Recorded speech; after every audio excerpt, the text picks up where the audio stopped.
You need a coat, no? Kellyanne, is it beneath the office of the presidency to be attacking a senator who passed away 7 months ago? So I will always respect and applaud Senator McCain's service to this country in many different areas, beginning with his service, obviously, in the United States Navy, and I can't even imagine 5.5 years in what is known as the Hanoi Hilton. So I've always been very respectful of his service, and then, of course, as United States Senator and nominee for president. I think what the president wants folks to focus on there is just the origins of the dossier. And I think even now, 3 years or 3.5 years after we first heard of this dossier, there's more information coming out. The main story on that to me this past weekend was that Christopher Steele has admitted that he relied on a CNN report, which I guess is just somebody in the public listing something on CNN, as I understand it. So that's not the kind of evidence and facts first and hard truth that all of you are talking about every day. And I understand that, but the president directly attacked Senator McCain, said that he was last in his class. In fact, he was fifth. You know what he said. I just answered the question. Yes. Is that normal, though? Is that normal, these tweets over the weekend, Kellyanne? Is that normal from the President of the United States? Well, the President tweeted about many things, April, and he just this morning tweeted 2 tweets, I believe, about Lordstown, Ohio, the plant, the GM jobs. Talked to Mary Barra, head of GM, over the weekend, talked to me this morning. I talked to the President this morning at length about a couple things, including maybe accelerating that meeting since it's March and the meeting is scheduled for October, getting that going a little bit faster so we don't continue to bleed these types of jobs to Mexico and China and elsewhere. The President very much wants autos and auto workers to be a stable of our economy. So he tweets about a number of things, and I think that the resistance should not be. I think there should be a resistance to cherry picking the tweets and not really focusing on the economic ones. Of the United States, it seems very. Well, I think this president absolutely believes, April. I'll be right there. This president absolutely believes, April, that his social media platforms are a direct way for him to communicate with the country, and I would think those in the business of transparency and accountability should appreciate that, because and I know many of you tell us privately too, a very transparent, very available president and White House when it comes to keeping you up to date on his thoughts. Kellyanne, your husband has been tweeting his concerns about the president's mental fitness for office. Are those concerns that you share, or how do you deal with No, I don't share those concerns, and I have 4 kids, and I was getting them out of the house this morning before I got here, and talked to the president about substance, so I may not be up to speed on all of them. Kellyanne, the White House Chief of Staff Mick Mulvaney yesterday suggested that the president could give a national address denouncing white supremacism, hate bigotry, or at least he left the door open to that. Is that something the White House is actively considering? Well, the president could give an address on many things, and people come to us every single day and say he should do this, he should do that. They tell you as anonymous sources or people close to the White House. I assume it's not the guy at Cozy or Pete's Coffee. People close to he should do this, he should do that. But he has denounced bigotry many times, and I wouldn't be working here if I believed otherwise. There'd be absolutely no reason to be. But Kellyanne, race is hovering over this administration in a big cloud. It's an albatross around this administration's neck. He was asked early on at the beginning of last year if he was a racist. He was asked at the end of last year, was he a white nationalist? Other presidents have addressed issues of race. Well, people are asking this question. It doesn't mean, it doesn't mean respectfully that it's a legitimate question. And it also, what I want to point out is we have just over the bridge here, ladies and gentlemen, a sitting governor of the Commonwealth of Virginia who can't decide if he is the one in the blackface or the Ku Klux Klan hat, and it's like it went poof. And yesterday, Amy Klobuchar, a senator whom I respect from Minnesota, who I've worked with on certain things, running for president, said we just need to move on from that. Seriously? How are we going to move on from that? How do we have that governor sitting right across in the Commonwealth of Virginia? His wife is handing out cotton to African-American schoolgirls, I read in one of your papers, on one of your reports. How is that But we're appropriate? not saying it's right. We're asking No, about but I that mean, as let's well. have an entire conversation. I'm always happy to, and I do. I'm standing here in the cold doing that, and I think this is, I can tell you the best way for me to answer your question is the way I raise my own children, April, and that's the most important thing I'll ever do on this and any topic. But in addition to that, we've had many conversations here at the White House, and I think, again, cherry picking and making it only seem like it's this president or that individual or this cabinet secretary, I think cheapens the entire conversation, because it should be a much broader conversation. I have no idea why that guy is still the governor of Virginia, and he ran around saying I'm not a racist. Okay, but tell us who's in the picture. Tell us why that's on your yearbook. Kellyanne, let me just follow up with you quickly. Yesterday or last week, President Trump was asked if he thought white nationalism was a growing problem globally.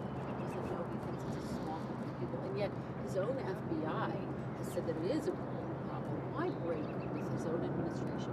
I think any hate-filled, evil motivations that gets people to kill other innocent people, including, if not especially, in their places of worship, regardless of faith,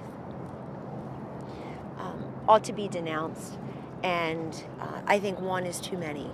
And so I think it's very disappointing to have a 70-page manifesto out there, which is unusual for a mass murderer, where you can really study it and see who this person is, what his motivations were, and what really compels someone, what kind of evil and hatefulness you have to have inside of you to do this, and then to want to live stream it for the whole world to see. So there's much to unpack there, Kristen. I think we should take a deep breath and do that. This is somebody I read it, says he aligns more with the ideology of China, not the U.S., that he is I think it's eco-naturalist or eco-fascist, or and he said, I'm not a conservative, I'm not a Nazi. He said many things. And we should look at that, because maybe the authorities could help prevent the next one. And they're doing a great job. I know they are, as best they can here and abroad. Now, I didn't stand at the White House or anywhere else in June of 2017 on the day that I had named to CNN's Jake Tapper when he asked me what was the best day of the first year in the White House, what was the worst day. I said the absolute worst day, bar none, was the day Steve Scalise almost lost his life, and so many of them were shot. I didn't stand here anywhere else and say it's Bernie Sanders' fault because he was a Bernie Sanders. He watched MSNBC. He said I would never blame a network or an individual presidential candidate, United States senator. It's not appropriate. Absolutely. And I think we should all take a page from that. And yet the president is the president, so is it important for him to take Well, Sanders would like to be president. Speak out, as you know, he was mentioned in the manifesto. Sanders spoke out after that gunman mentioned him. Does the president need to come out and say something in this moment? He did. He denounced it. He's helping New Zealand in any way that they need us to help them, certainly. And I would just, again, repeat that he tweets about many things, and he's trying to, respectfully, he certainly has given interviews, I think, to almost all of you over time, and he will continue to cut out the middleman when he wants to and communicate directly. But I just think if you're reporters and you're in the business of transparency and accountability, you should be happy about that, because you see what the president's thinking. Joe. Just an Elliott question. This guy's office was raided out on the West Coast. He was a big fundraiser, apparently, for the campaign.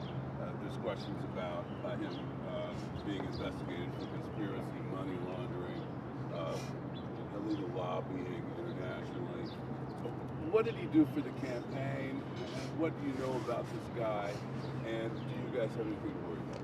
So I wasn't aware of all those specifics, and I'll have to let the authorities there come out with their statements. I think he raised money, was probably at the inauguration. I'm not really sure what his official business was in front of this administration, and I'll wait for the authorities to. Just like I said when Michael Cohen was raided, I'll wait for the authorities to come forward and tell us what the cause was to do that and what the fruits of that type of investigation are. So. Do you know what the status is of the White House review into Acosta's role in the Jeffrey Epstein secret deal? And is there any urgency to that? No, when I say no, the no reports to no further comment beyond what the press secretary said last week, which is that this is being looked at, this is under review. And again, it's never for me to accelerate or impede an independent review of matters, so we'll let that take its course. Kellyanne, Would you advise the president to soften his tweets, his social media presence, particularly when it comes to people like Senator Based McCain? on the previous question, I noticed that you think some people's tweets are great and the president's aren't, depending, I guess, on how they track with your own ideology and goals. And I would respectfully say that's not the way to read Twitter. Giving weight to whomever agrees with you or whoever allows you to have a fun reaction or even a cheap shot. So I think I would love for you also to cover all the president's tweets about the economy. I think that they're very relevant. They don't get as much coverage, or when he has a head of state here.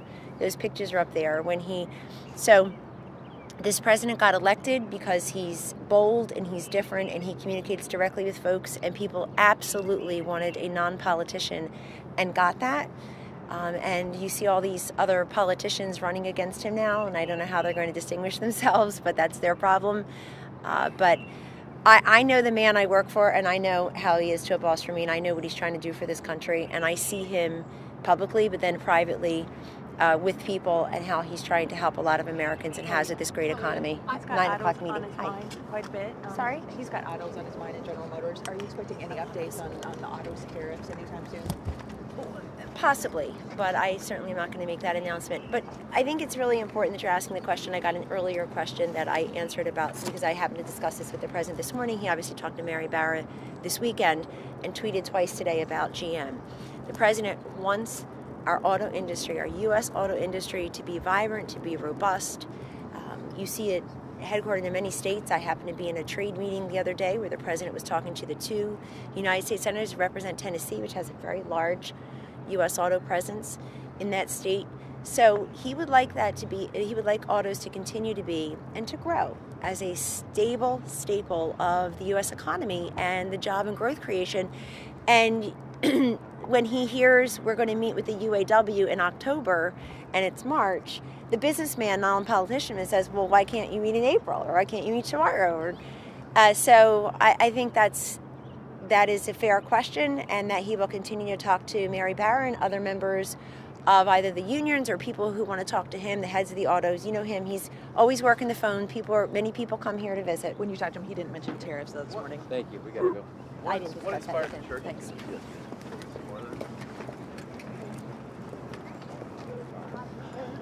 Hey, what do you got? Did